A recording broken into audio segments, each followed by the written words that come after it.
Hello YouTube, RJ Carter here, and for this one, kind of want to talk about my own flaws and inconsistencies in the life, and why did I do the things that I do. And it's interesting because a lot of it's the biology of it, a lot of it's the the transmutations of the outside world, more than it is the will, more than it is the freedom of the self or whatever. So in all aspects, it's just the life manifesting in and of itself. You know what I'm saying? So from that, we kind of harbor our reality, our existence, and our structure and being of life, and what have you. But it's just interesting that the transgressions of the people in the world and their takes upon existence, and just manifestations. Because my flaws, a lot of my flaws, my number one is lack of consistency, as well as switching lanes, switching ideas, switching philosophies. A good example would be, let's say at age 20, my mission and goal was to write every day. No matter what happens, no matter what went on in the day, it's to write every day. And that is manifested, that is accomplished the first week number 2, but then eventually something on the outside world happens. And I always thought that, it was like, it was that one day. But in reality, it's that one day was manifested from the days prior. So, and there's a lot of factors that go into it. There's fatigue factors. It takes a lot of energy to maintain a certain level throughout life. For an extended period of time.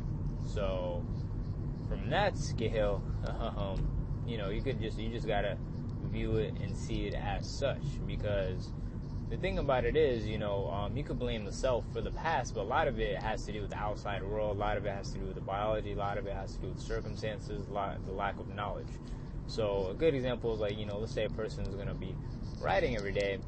Eventually they'll hit, day 18, and to me, 18 days of straight writing is an accomplishment in and of itself, but they'll hit day 18 and something happens, that there's always that moment before, and I think that's the difference that makes someone successful versus unsuccessful.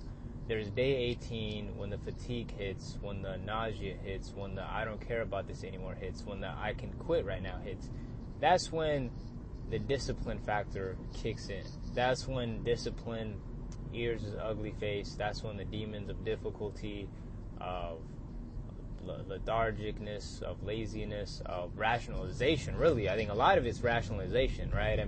Because if you're on day 1, if you tell yourself you're going to do something every day, but on day 18 you start to rationalize it, and you can't blame yourself, because you did it for 18 days straight, and it is something that's quote unquote energy producing. It is something that's changing your reality in your life. And so on day 18, you're a little fatigued from doing it. You're a little, the results haven't been there. What you expected to happen didn't really manifest or happen.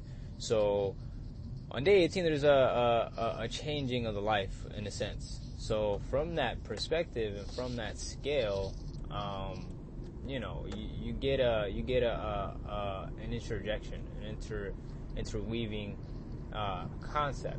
And so that's the point. There's that moment in life right before you're gonna sit down and do whatever it is you're gonna do, whether it's go to the gym, whether it's writing, painting, reading, exercising, some type of eating habit or changing of a diet, just any of those things. When you hit that day, when you hit that streak, when it's like you start to rationalize, the lazy part of your mind comes in. And I actually believe it's natural to be lazy like that. It was a video of a guy, he was a bodybuilder, and he's basically explaining that, humans were not meant to be as muscular. You gotta force yourself, humans, like, evolving, just had to be fit enough to, hunt and do this. They weren't meant to have, all of these excess forms of muscle. And so you really got to fight your biology of laziness. You got to fight your biology of eating habits to break free and break away. and to propel yourself and to create something that's bigger, that's something that's not human, in a sense. So you're going against your biology. So there's a lot of factors in it, and a lot of people, they proclaim, laziness. This is a sin. Really, it's a sin in modern day society and human society. But laziness, in a lot of ways, is it's ingrained. I wouldn't call it sloth.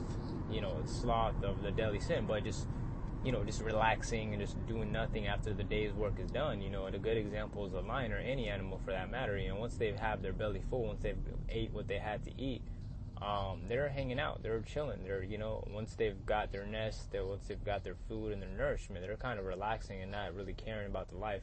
So, when you hit that day 18, kind of getting back to the topic, when you hit day 1, you're saying you're going to do it. And you do it for a week, you do it for 2 weeks.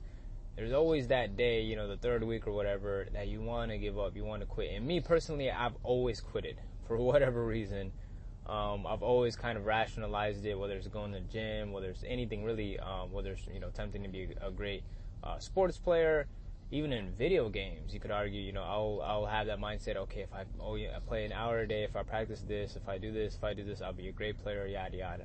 But a rationalization comes in, situations of life manifest themselves, and I end up, instead of breaking free to that next level, I end up falling. And a lot of it has to do with, is it really worth it? And that might be the question that a lot of artists ask, is it really worth it? Because a lot of people, entrepreneurs and people attempting to break free from the 9-to-5 mainstream society, the number one question they ask is it worth it? Because they're spending, a lot of people, when they're building something, when they're creating something, it's a time cost fallacy. It's a sunk cost fallacy of, because if you're doing A, you're not doing B.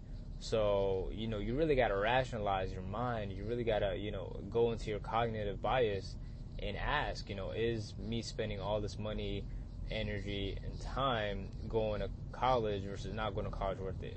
Writing this piece versus not writing this piece, drawing this picture versus not drawing this picture, going to the gym versus not going to the gym, applying this occupation versus not applying to the occupation.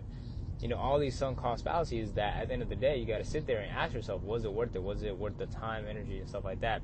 And I kind of want to make this correlation with the writers, because, writers as a profession, I believe it's the most suicide rates as a profession.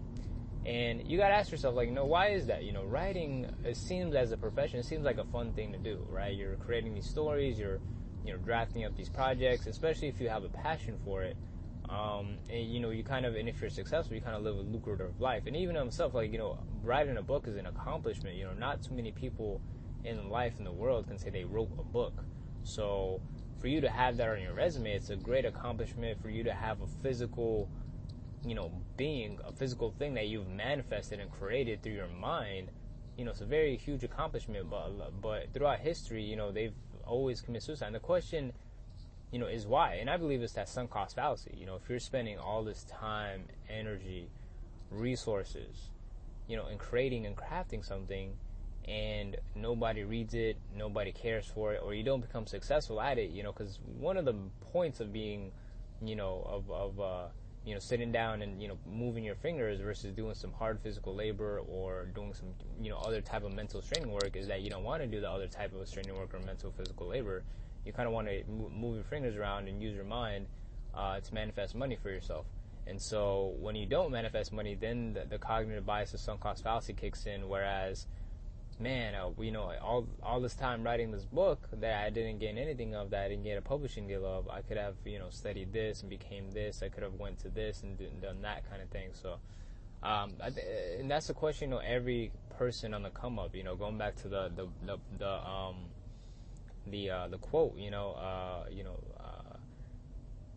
it's a chance for the poor, a party for the rich. If you're rich, you really don't have to worry about many of these things. I mean, you're most likely already disciplined and most likely have the tools and resources to stay disciplined, whether it be a personal trainer, a chef, some type of coach. You kind of have these resources laid out for you, but when you're on the come up, you got to be your own trainer. You got to be your own captain. You got to be your own coach. As far as therapy goes, as far as life goes, as far as making friends and socializing, paying your bills, etc. So, in all aspects, it is a sunk cost fallacy. It is that, that day 18, I would like to call it, of, right before you attempt to sit down, you ask yourself, is it worth it at the end of the day? Is it easier to just sit back and relax and forget about the project, or is there a reason why I started it in the first place? There is a reason. There's a reason why people start things in the first place. So there's, dieting plans, exercise plans, all these things is to, create some type of mission and goal and outcome. And, halfway through, that question really lingers its head. So, a lot of people, it's a force of will, it's a force of habits. But ideally speaking, I would argue it's just you trying to play tricks on the mind.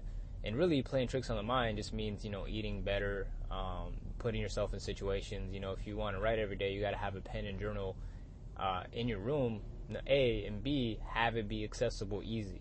When you want to write, you got to have your laptop, and the first thing you do when you open your laptop is you open your word processor. If you want to go to the gym, the next best thing to go in a gym is having a dumbbell or exercise ball or some type of mat in your house. If you want to, and stuff like that. If you want, and even purchasing a bicycle, just these little small things that make it so, like, even if you don't go to the gym, there's always an alternative to where you're exercising. You have the tools ready. Sometimes, in order to gain abs, one of the things you need to do is just have a workout kind of ab machine, because it's there. Now that it's there, the fact that it's there makes it easier versus it not being there at all. But anyhow, talking about the life, Arjun Card here, just kind of diving into the sunk cost fallacies of attempting to make it in this life, and one of the many ways of attempting to break free and make it, and reach the upper classes of where you get to party and travel to different lands, different situations, different locations, swim in different swimming pools, hang out at different beaches, and enjoy, and just be in joyful bliss of everything that is going on in the American society. What people spend their time, energy, and life producing.